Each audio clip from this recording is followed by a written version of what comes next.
I was so excited when I got approved for The Wandering Wild by Lynette Noni. I am a massive fan of this author ever since I've read the first book in the Prison Healer series. And then as I was eagerly waiting for the next two to come out, I binge listened to her Moderna Chronicles and Whisper Duology over as audiobooks. And I love them so much. The Moderna Chronicles, I went through so fast and I've listened to them so many times since then. They're like a comfort listen to for me. So seeing this book, I am very excited because it felt like it's been a while since we've had a new book from her. And this is something a little different because this is solely a YA contemporary.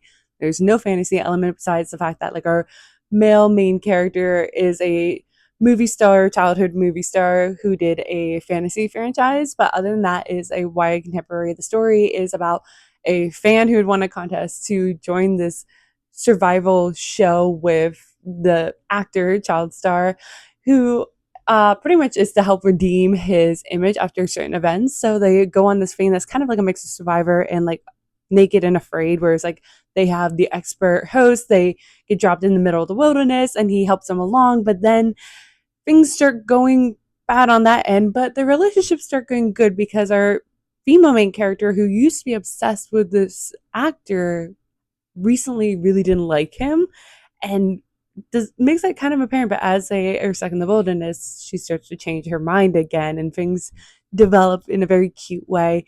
This reminded me a lot more of the tone and vibes of her Moderna Chronicles, and Whisper Duology is a little bit more on like the younger, like it's YA. It feels solidly like a YA story. It's really cute. She can never do wrong with characters. I'm obsessed with the characters. However, I do wonder if I would have liked this story a little bit more if I had listened to it, kind of like I did with the Moderna Chronicles and Whisper Duology, because there are like certain parts of the story that I was just not meshing with as much as, say, with like me physically reading the Prison Healer series.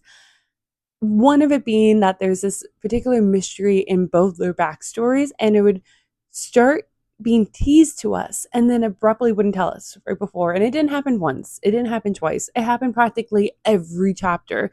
And it was getting so infuriating that to a point I wanted to throw my Kindle across the room. I actually contemplated DNFing because I was getting so frustrated by this.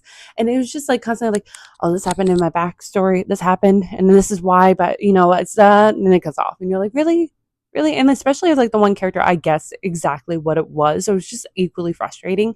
And I think the mystery part is good. It's to lure you on, but I think it could have been like told to us and then kind of forgotten. Like as a reader, I remember in the background during the interactions, I remember there's something there that is causing this, you know, dislike, but it doesn't need to be reminded to me as a reader so often.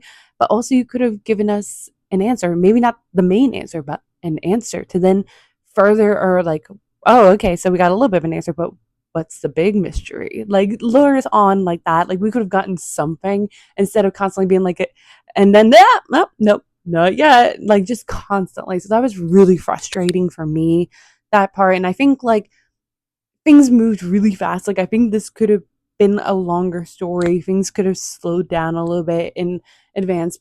But that being said, it still was extremely enjoyable. Once, like I said, the characters are really good. They're really entertaining. I'm obsessed with them.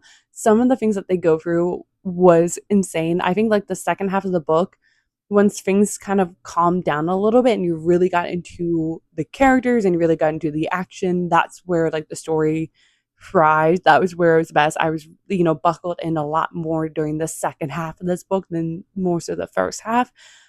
But that being said, I still really enjoyed this book. I still really recommend it. And I am obviously looking forward to whatever else Lynette Noni puts out because I love everything that she puts out. But I definitely think that I probably would have liked this a little bit more as an audiobook, but it's still an enjoyable one. It may not be my favorite out of her works, but still very enjoyable. It's bingeable. You can read it one day. I highly recommend you checking it out.